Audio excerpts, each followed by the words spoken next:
Now we're going to get back to the main reason why we're here today.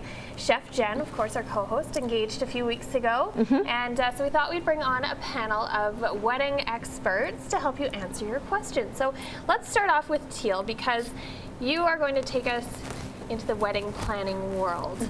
So explain a little bit about Reflections and what you guys do.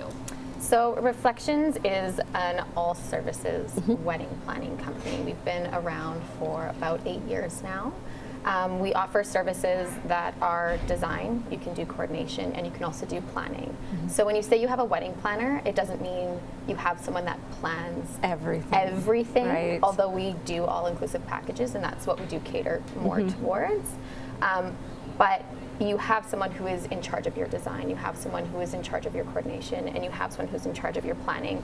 And that is a little bit unique to the wedding market in Calgary for Reflections. Now, does that help with the emotions and and the chaos that goes on? Do you guys also help with that? Well, it does. Because you must see a little bit of that. Yeah. I mean, what's great and what we've learned is you can't have one planner who's trying to aim to take care of it all, and that's why you have a team of 3 people behind you.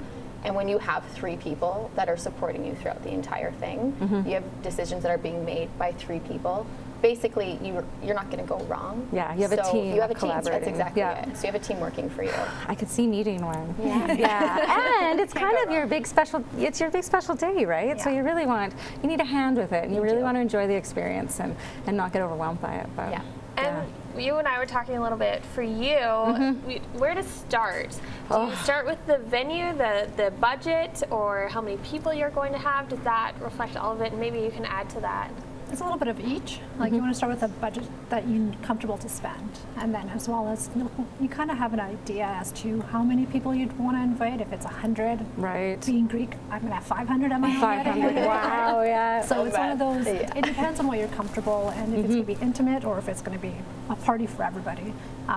So again, number plays in a role, but also the venue would be your number one to find, because the date and the venue kind of go.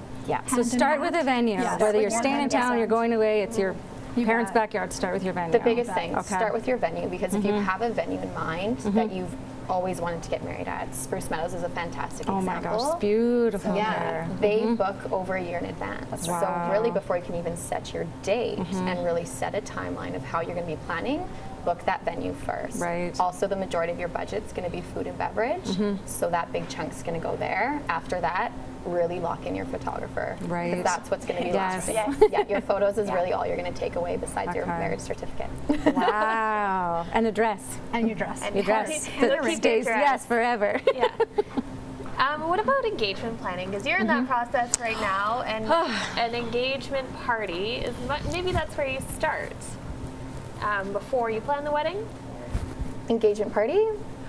I have had couples, I've shot a few engagement parties.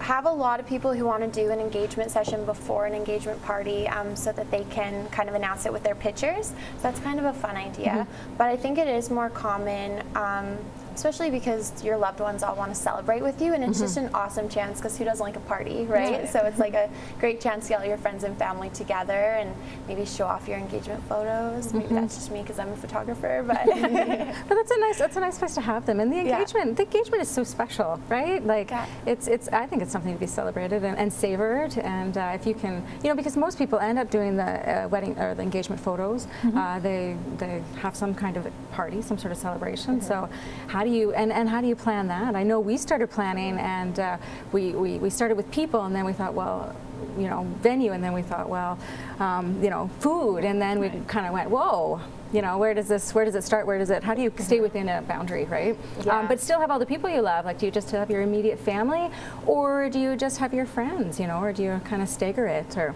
at the end of the day, we just want to have a good time and celebrate our partnership, right? Teal, is that something you guys can help with? Maybe deciding on all of those factors? Help. So the most cost-effective always is something that's more cocktail style, rather if you're going to do like cocktail style event, or if it's going to be more hors d'oeuvres style. But whether you're doing a brunch, which is fantastic, lots of people always go right away into kind of that evening celebration. But there's nothing that's more fun kind of than, you know, your morning mimosas and really just like, especially in spring, in summer, when the sun's shining, you have more of an opportunity to do it outside in a park.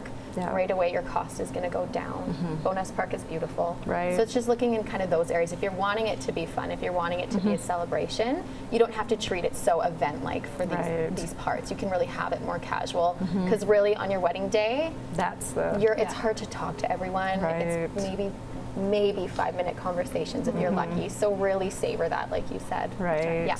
Wow. Bowness Park is beautiful. I always wonder about the weather.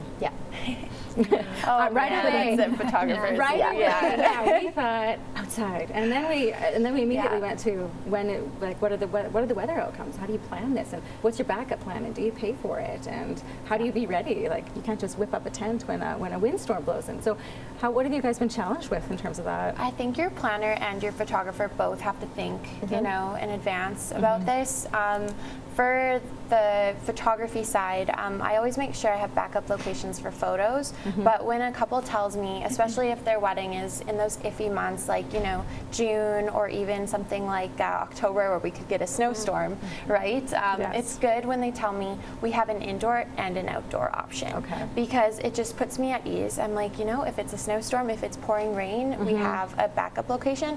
But not everyone, but most people want that outdoor wedding. Like, it's just beautiful. Like, that's what I want for sure. But I'm like, we live in Calgary, so you just never know. You never know here. And for sure, if you do it at a venue, you should look for a backup location.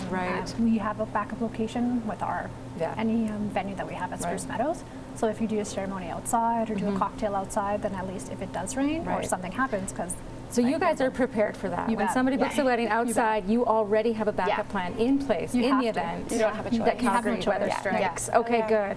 Does that put you at ease a little bit? It does, because I was unsure. You know, it's just one of those things that you're going into and you're not absolutely sure about, but good. As a planner, one thing that we will see quite often is Calgarians have great spirit when it comes to weather. It's kind of like, we don't care, rain or shine, this is happening.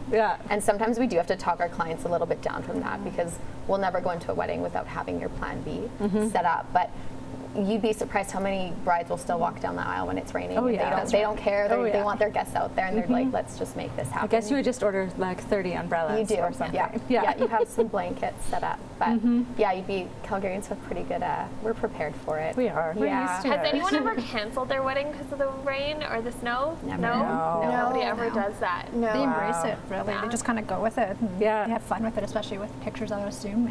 I guess it's way too much planning to just... Contractually, you don't have it. You're stuck anyway, so you're going to go through with it. That makes sense. Get any money back. No. For weather. Especially not if it's that last minute. I think with the flooding, that would have been something that people probably would have canceled, just because it was such a disaster. But other than that, I haven't had anyone. During the flood, we actually provided planning services for free to help relocate brides at the zoo. Was huge.